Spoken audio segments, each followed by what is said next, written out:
여러분 지금 유튜브 찬양을 통해서 그 찬양하는 중간중간 인도자가 손을 들고 높이 하나님을 향해서 기도하는 내용이 나옵니다.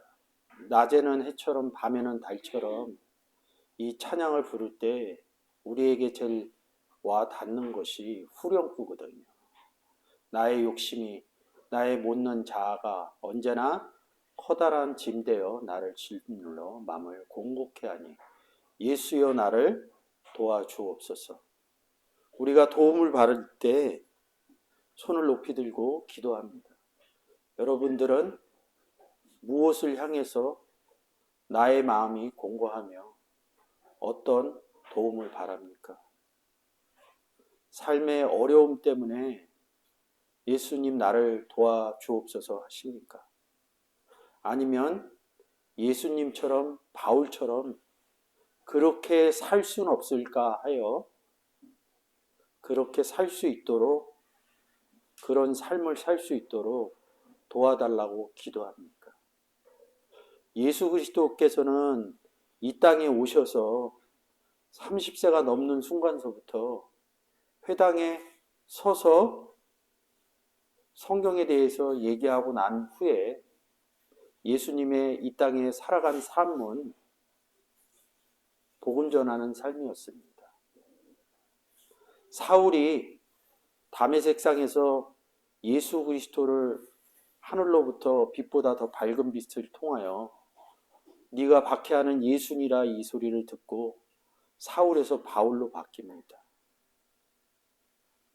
바울처럼 그렇게 살 수 없을까?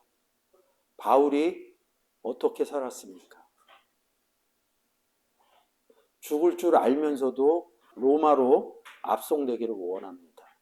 로마에 가서 어떻게 되었는지는 모릅니다. 그럴 정도로 로마에 가는 것은 복음을 전하기 위해서 죽음길도 마다하지 않고 갔던 바울입니다. 우리는 바울처럼 살기 위해서 그렇게 예수님을 향해서 나를 도와주소서 하신 적이 있습니까?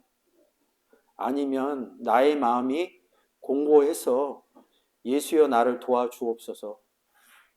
저는 이렇게 기도를 많이 한 것 같아요. 예수를 믿고 나서 기도하는 것이 내 삶의 필요함 때문에 한때는 많이 기도를 했습니다. 근데 성경은 찬양은 내용을 들어보면 답이 여기 딱 있어요. 예수님처럼 바울처럼 그렇게 못 살거든요. 모든 사람이 예수님처럼 바울처럼 복음을 전하고 산다고 그러면 우리 기독교인들이 하나님을 믿는 백성들이 이 땅에 있는 백성들이 개독교라는 소리를 안 듣겠죠. 삶의 목표의 가치가 예수님처럼 바울처럼 살 수 있다 그러면 복음을 전한다는 것은 세상에 세일즈를 하는 것과 같습니다.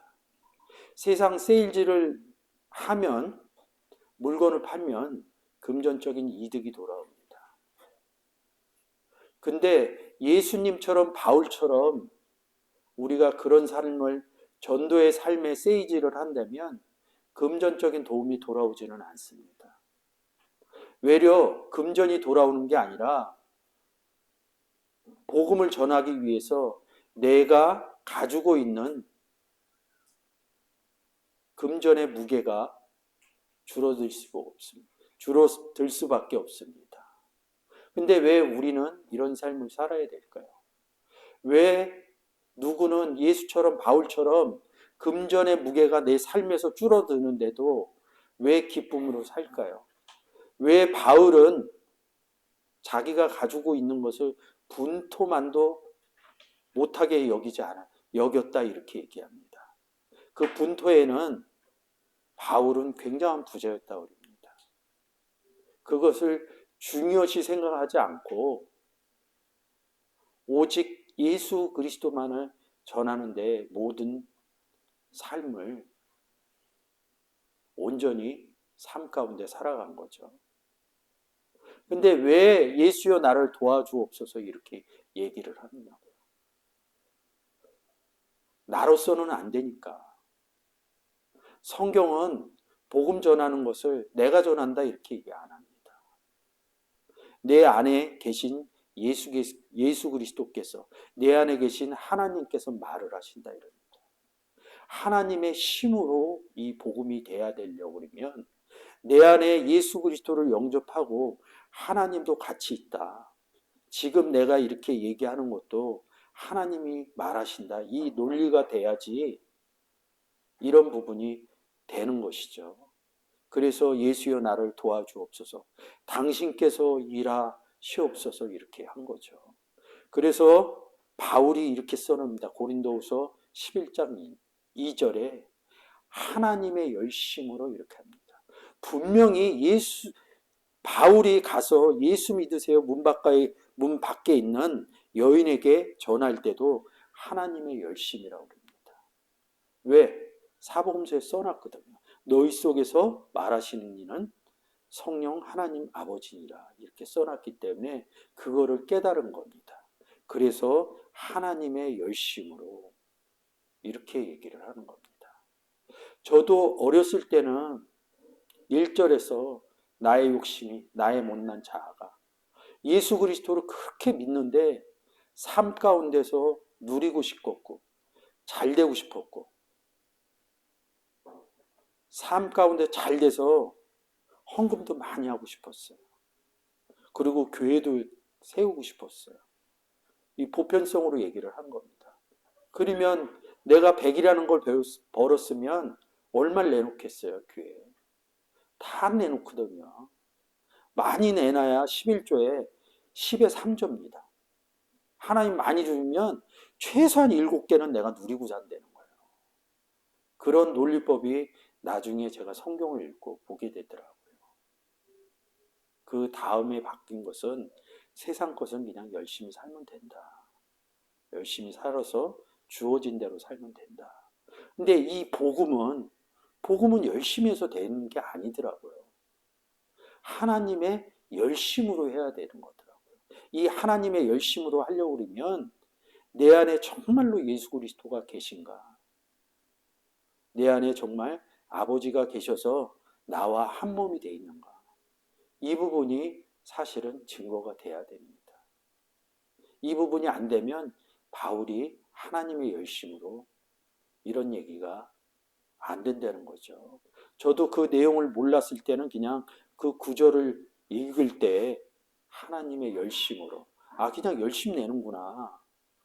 하나님 은혜 받아서 열심 내는구나 이런 거를 봤는데 안에서 하나님이 일하신다로 보여지기 시작하더라고요. 그런 부분이 달라지더라고요. 뭐 이런 거를 알았다고 해서 복음 전도를 잘하거나 그러지는 않아요. 좀 전에 올라오기 전에 정말 이게 깨달아지니까 앉아서 기도를 했습니다. 도와달라고. 하나님이 내 안에서 역사하시지 않으면 복음도 성경의 내용도 전달이 안 되겠구나.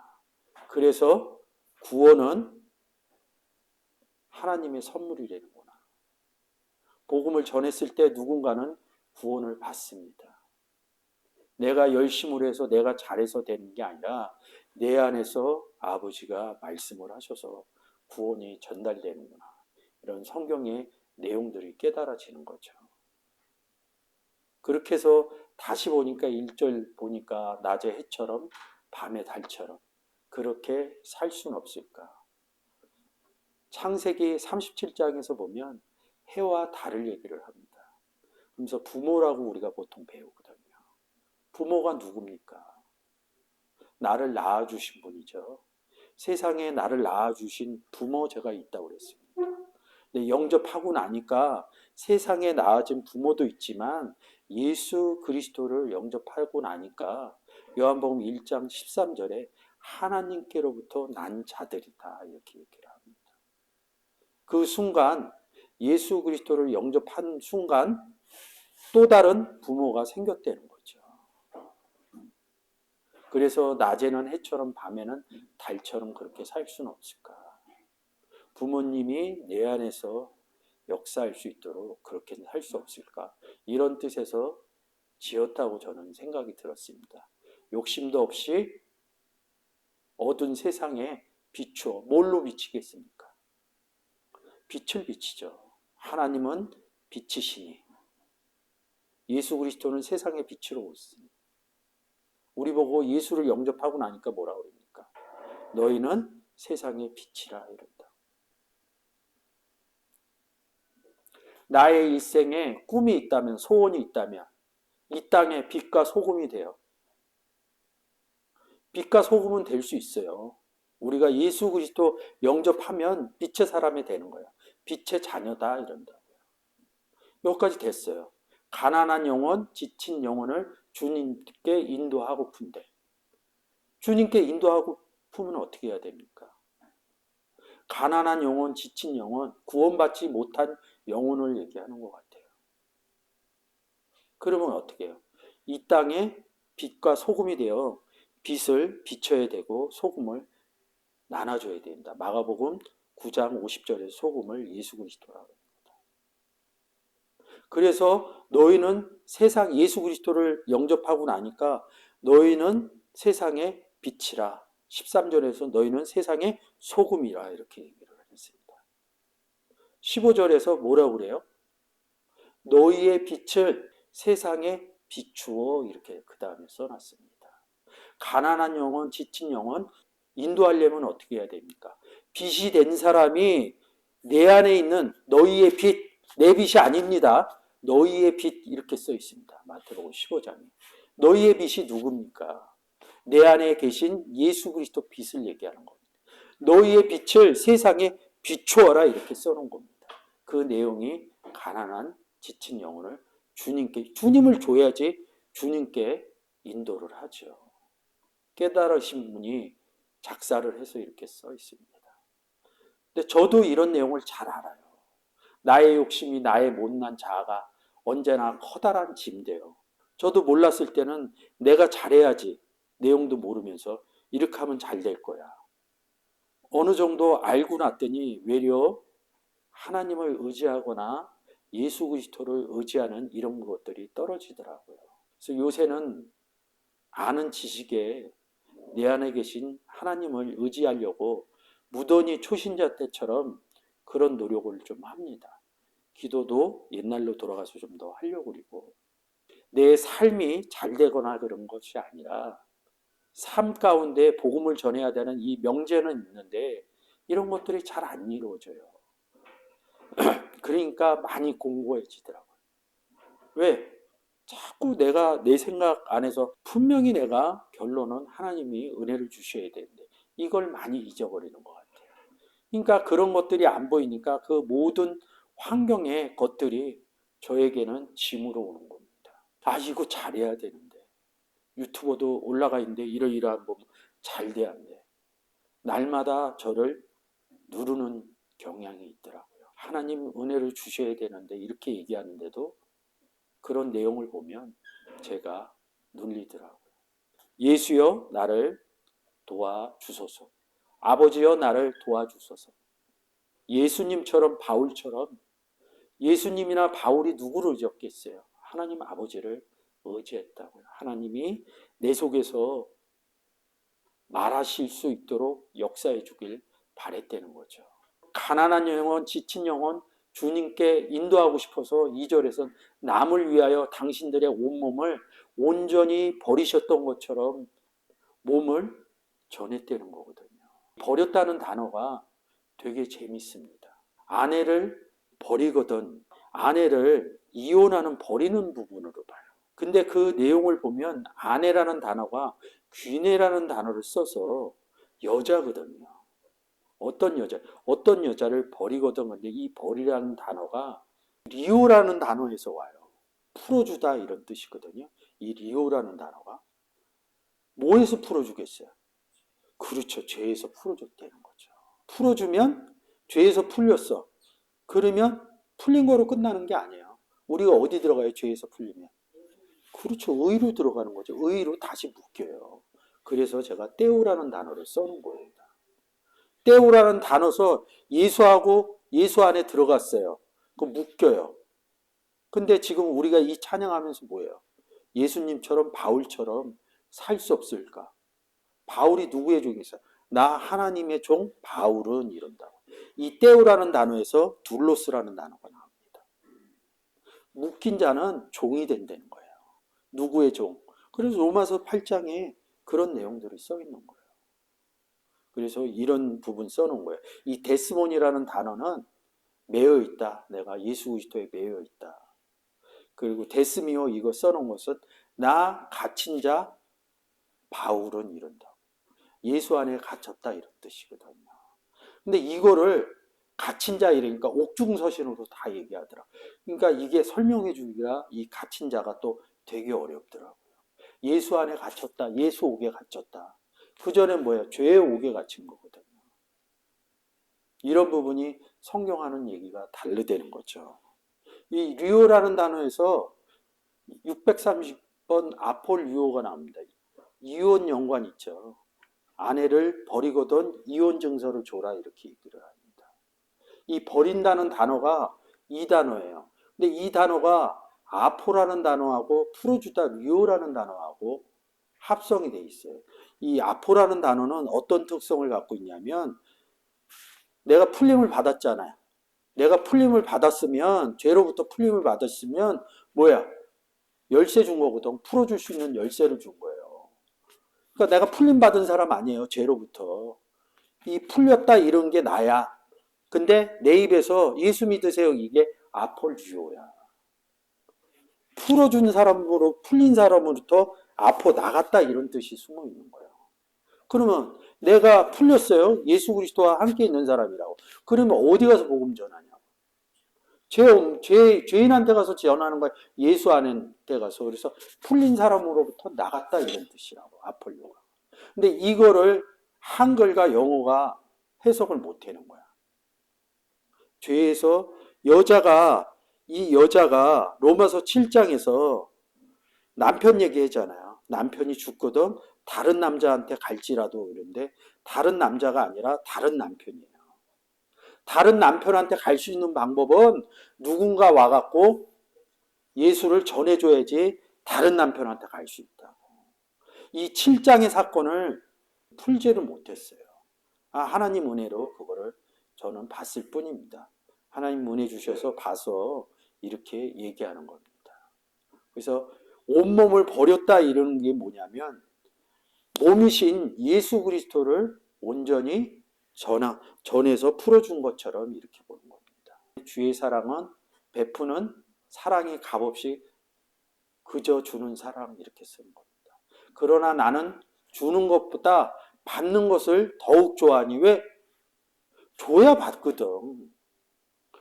예수를 주면 이 사람이 예수 그리스도를 영접하면 어디에 달라붙어요? 가진 나한테 열매로 달라붙거든. 그럼 받는 거 아니에요, 내가. 근데 주지는 않고 받으려고 그린다 이거죠. 이런 의미가 숨어 있고 아니면 세상적인 물질적인 의미가 숨어져 있습니다. 나의 입술은 주님을 닮은 듯 하나 이렇게 얘기합니다. 입술이 주님을 닮는 듯 했대요. 주님이 어떻게 했는데? 주님처럼 사는 것이 뭔데요? 복음 전한 거거든요. 이 입술이라는 단어가 굉장히 재밌습니다. 히브리서 4장 12절에서 하나님 말씀은 예리하여 이른다고요. 관절과 골수를 쪼갠다 이럽니다. 우리가 하나님 몸 되기 전에 다른 몸이었다는 거죠. 이 몸을 바꿔주는 것을 히브리서 4장 12절은 하나님 말씀은 예리하여 관절과 골수를 쪼개기까지 다른 몸으로 바꿔준다 이런 소리를 하는 거거든요. 근데 이 예리하다는 단어가 이 입술하고 연결되어 있고요. 이 예리하다는 단어가 기본 단어인데 토리오모스인가 그런데 이 단어가 할례라는 뜻하고 연결이 되어 있어요. 그리고 또 뭐냐면 할례 주려면 어떻게 해요? 어디를 통해서 나가야 돼? 입을 통해서 나가야 되죠? 입술을. 그래서 입술 써놓은 거예요. 이 단어가 예리하다는 단어에서 입술이라는 단어가 나오고 할례라는 단어가 나옵니다. 성경의 입술 얘기나 이렇게 보면 이거 할례하려고 그러는구나. 몸 바꿔주려고 그러는 거야. 그게 보여진다는 거죠. 입술이 써져 있는 그 문장에 가면 그런 내용으로 이렇게 보면 성경의 내용이 보여지기 시작한다는 거죠. 나의 입술은 주님을 닮은 듯하나 내 마음이 아직도 추워요. 어리다는 소리거든요. 어리면 잘 못해요. 저도 어리기 때문에 복음 잘 못 전합니다. 어리다고 그래서 가만히 있으면 안 돼요. 그러면 예수 그리스도는 이 땅에 태어났을 때 어렸을 때서 계속 복음 전하고 다녀야죠. 근데 어렸을 때 뭐 합니까? 성전에서 라피들하고 공부하거든요. 내가 성장해서 알아야 공부할 건지 전할 건지 선택할 수 있습니다. 그래서 받을 만한 사랑을 계수하고 있으니 예수여 나를 도와주옵소서.